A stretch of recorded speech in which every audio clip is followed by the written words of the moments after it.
The meeting of two personalities is like the contact of two chemical substances. If there is any reaction, both are transformed. Everything that irritates us about others can lead us to an understanding of ourselves. I am not what happened to me. I am what I choose to become. Until you make the unconscious conscious, it will direct your life, and you will call it fate.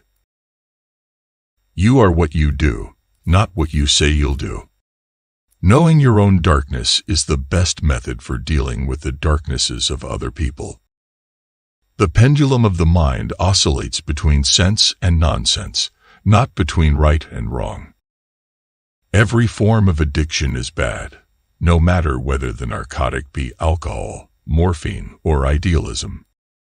The privilege of a lifetime is to become who you truly are. As a child, I felt myself to be alone, and I am still, because I know things and must hint at things which others apparently know nothing of, and for the most part do not want to know. People will do anything, no matter how absurd, to avoid facing their own souls.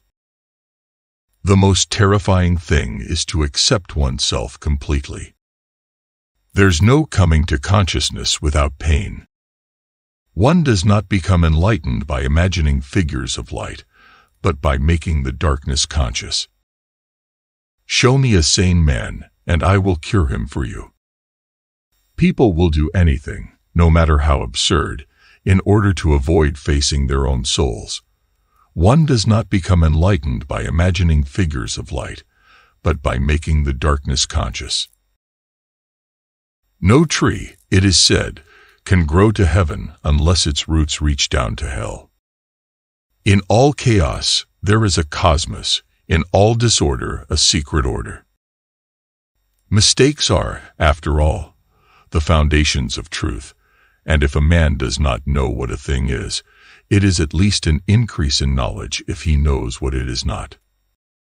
As far as we can discern, the sole purpose of human existence is to kindle a light of meaning in the darkness of mere being. Thinking is difficult. That's why most people judge. Whatever is rejected from the self appears in the world as an event. We cannot change anything unless we accept it. Where wisdom reigns, there is no conflict between thinking and feeling. How can I be substantial if I do not cast a shadow? I must have a dark side, also, if I am to be whole. The greatest tragedy of the family is the unlived lives of the parents. Where love rules, there is no will to power, and where power predominates, love is lacking. The one is the shadow of the other. The shoe that fits one person pinches another. There is no recipe for living that suits all cases. Through pride we are ever deceiving ourselves, but deep down below the surface of the average conscience, a still, small voice says to us, something is out of tune. Shame is a soul-eating emotion. The creation of something new is not accomplished by the intellect, but by the play instinct acting from inner necessity. The creative mind plays with the objects it loves. The best political, social, and spiritual work we can do is to withdraw the projection of our shadow onto others.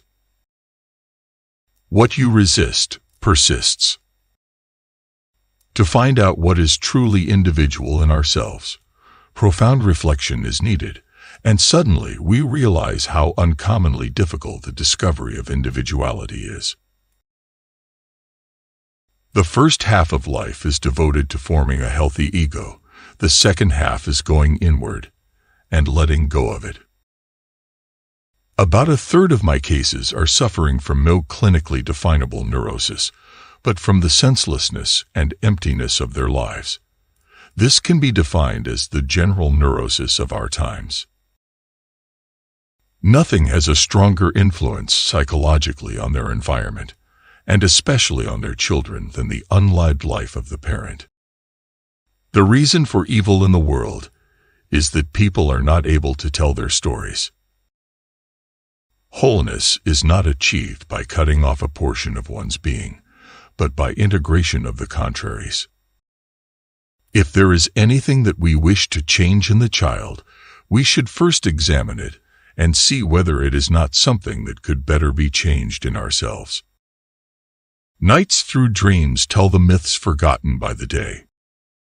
Every human life contains a potential. If that potential is not fulfilled, then that life was wasted. Sensation tell us a thing is. Thinking tell us what it is this thing is. Feeling tells us what this thing is to us.